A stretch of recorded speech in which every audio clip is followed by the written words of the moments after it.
Good morning, children. And today it's day 5, and we are going to take up the poem Tiger in a Zoo, written by Leslie Norris. And in this particular poem, we'll be dealing with the condition of the wild animals who are caught in the life of the city, caged, taken away from their natural habitat, so that human beings can know more about their species and to entertain themselves. Now, the very first stanza to the last one, it's going to tell us the actual plight or the pain of the wild animals who are living in a habitat that doesn't belong to them. Just imagine, what if your parents who are annoyed with you put you inside a room, give you what they want you to be given as a meal, not even asking how you are keeping, how you are, and you are locked up in a room. As far as a normal human being, I would say, it's going to be next to impossibility. Right now we are quarantined in our houses. How much we long to be outside with our friends, with our relatives, with our close ones, so that we might enjoy the time and spend. But unfortunately, this cannot take place right away. So just imagine, just like the wild animals that are moving freely on the streets, and you must have seen so many news clippings coming in on the television wherein so many different kinds of species of tortoise, of dolphins, of birds being seen on the road, inside the sea, and in very respective places where we had never imagined them to be. Now, when we talk about this particular poem, it is from the point of view of a tiger who is locked up in the cage for the sheer entertainment of human beings who come to the zoo, see it, and go after enjoying themselves. But what about this poor animal? Away from its natural habitat, away from its home, the place where he used to hunt. He was a king of the jungle. He was free, but now is locked up and chained down. At night, when he is looking at the stars, he hears the patrolling of the police vans, the cars, all up and down the streets, and he can just only imagine to be there in the freedom of his jungle. So we take the very first stanza. He stalks in his vivid stripes the few steps of his cage, on pads of velvet quiet in his quiet rage.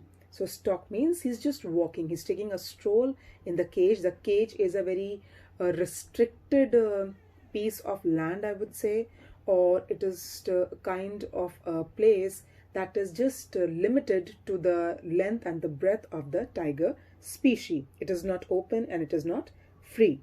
So this particular tiger, having those yellow and black stripes, is just walking up and down that particular railing of his cage.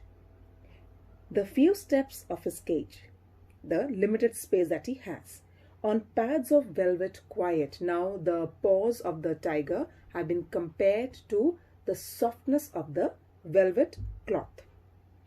In his quiet rage, he is annoyed, he is filled with anger, but he cannot show that impulsive nature of his to anyone because he knows that he is helpless, he is without any kind of freedom that makes him feel that I have nowhere to go but this particular place. Now for how long, that's a big question. Now there are certain meanings. Stalks, follows or walks, we can say. Vivid, beautiful, bright colors. Pads, the paws of the tiger. And rage means anger or wrath. Now let's take the rhyming scheme. Rhyming scheme, as I've already told you in the previous two poems, Fire and Ice and Dust of Snow, is when the last two words of a stanza are repeated. So here in the very first stanza, we have cage and rage, right? And it is stripes and quiet, but that doesn't rhyme. So we'll take it as AB and AB. Now let's move to the various literary devices. First is personification. Personification, giving human-like qualities to other things or other animals or other creatures apart from humans. Now, since in this particular poem the tiger has been referred to as he, so we take it as personification. Second is metaphor, where the paws of the tiger, the feet of the tiger have been compared to velvet, right? And imagery, where the moment the poet talks about the vivid bright colors, the paws, and the cage where the particular tiger is strolling up and down, or he's just following his own footsteps, we can just imagine a tiger very much in the cage and walking up and down. So there we have the imagery there. Okay, now let's move to oxymoron. Oxymoron, when two different things or two different ideas are put in together in a line given. Quiet rage, for example, I've already given you in my particular slide. How can a person show his anger, or a thing or a creature show his anger quietly? So two different things brought in together in a line given.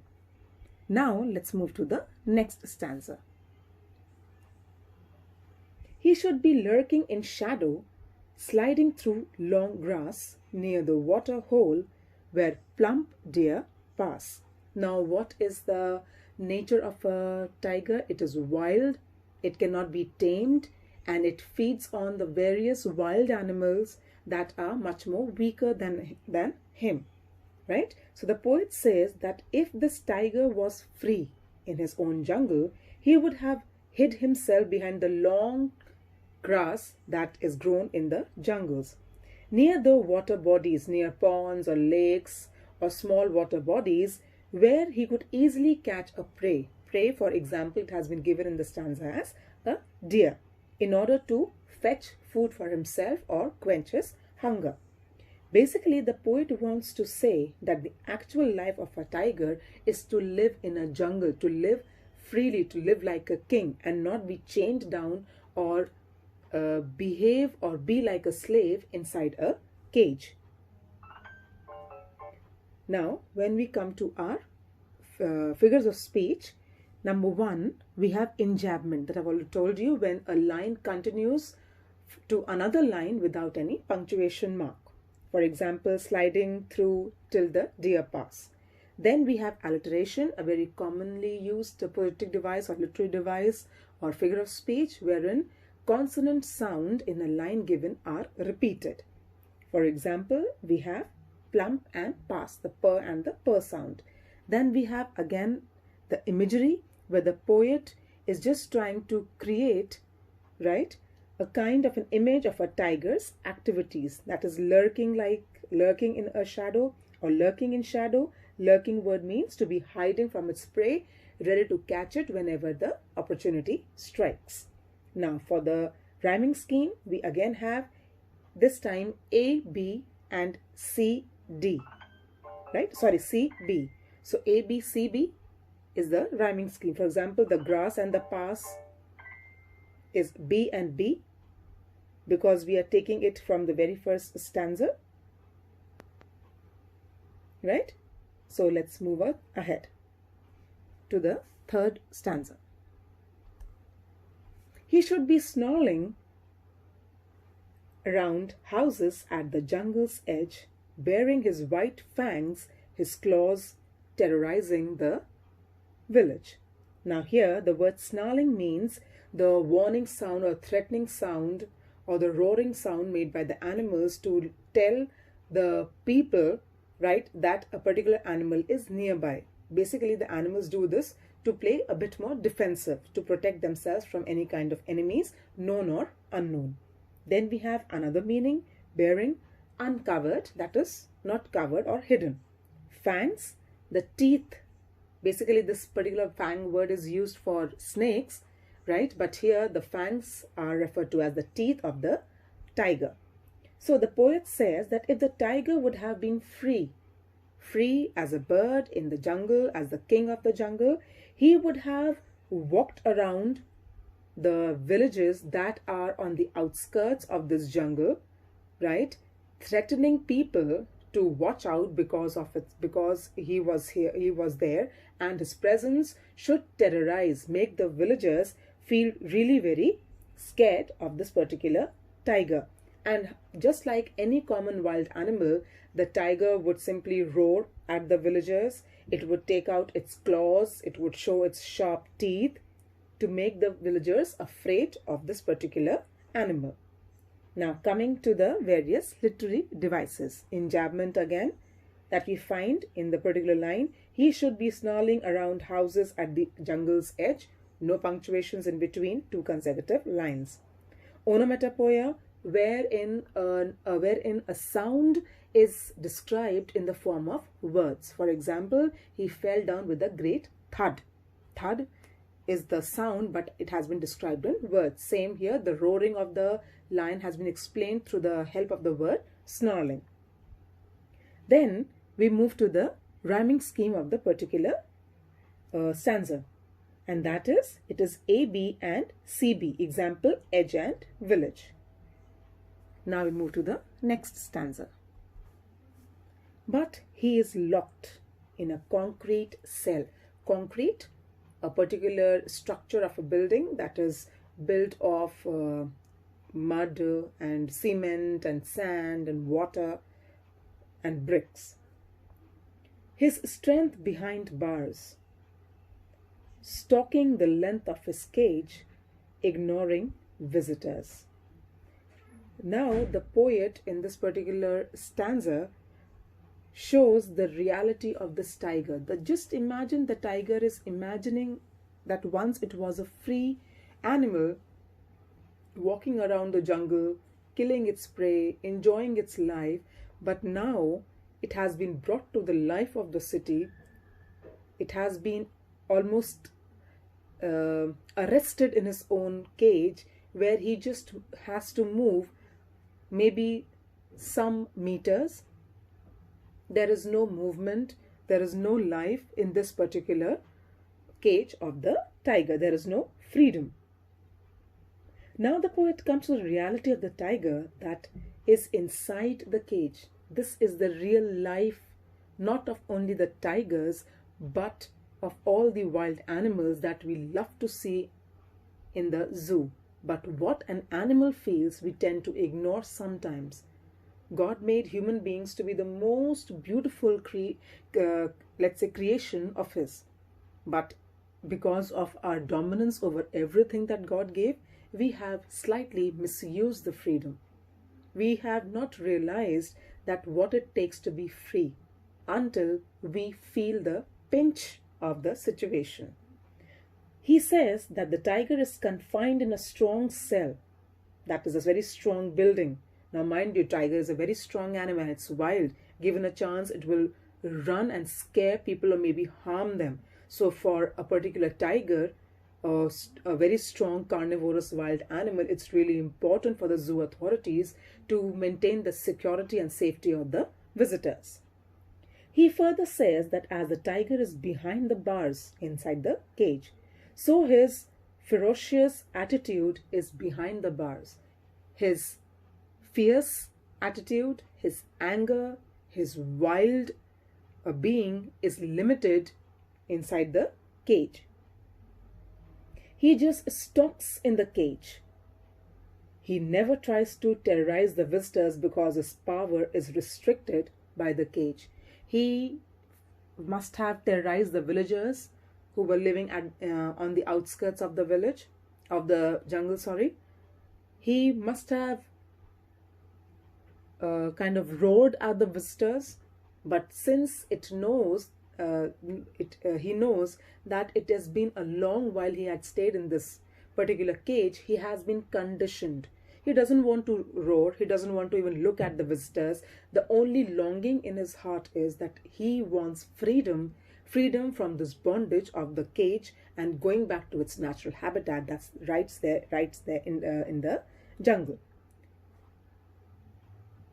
Therefore, he never tries to terrorize the visitors as he cannot attack them. What is the point of roaring or threatening or warning or showing its fangs or claws to the visitors? He knows nothing can be done. It's going to be a mockery on its own being, on its own self. So he just stays quiet. He looks at the visitors with a very ignoring eye, and only thing he wants is his freedom. Now coming to the literary devices. Again, personification. He has been used. Alliteration, where we have behind the bars the b and the b sound, right? Then coming to the rhyming scheme. The rhyming scheme is again the same AB and CB, where the rhyming scheme is bars and visitors, the rs and the rs and the rs sound. Now let's move to the last stanza. He hears the last voice at night, the patrolling cars, and stares with his brilliant eyes at the brilliant stars. Patrolling, the guards are patrolling.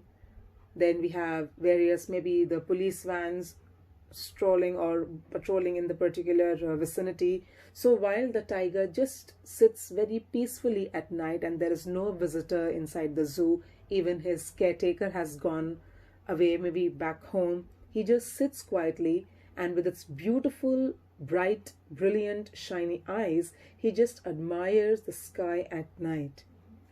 The poet says that in the night, the tiger hears the sounds of the cars that are used to watch over the particular city. So at night, the tiger hears the sounds of these cars only. There is no flowing of the river, there is no birds, there are no insects making noise, but it is the patrolling cars that are moving around in the vicinity, in the particular area. He then stares at the shining stars with his lovely, shining and beautiful eyes. The poet wants to say that the tiger is sad as it is confined, restricted inside the concrete cell, the concrete cage. Therefore, the only thing that he can afford to do is lie down peacefully and look at the stars, because the tiger knows he's helpless. He cannot be powerful against the concrete cage that he has been put into. So there is no point in struggling. Maybe the tiger must have struggled in his initial years or days when he was put into the cage, but the cage was really strong and it overpowered the strength of the particular tiger. Now coming to the literary devices. Enjambment, where the line begins and stares and ends to stars. Then alliteration, he hears the her and the her sound, right?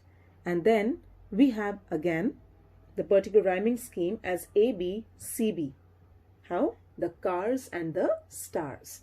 So just keep in mind the rhyming scheme where the last two words are almost matching with each other, and where there is no match in the particular last words of a stanza given, we generally keep them separately or give them different names of the alphabets, that is B and C. So this is your entire poem.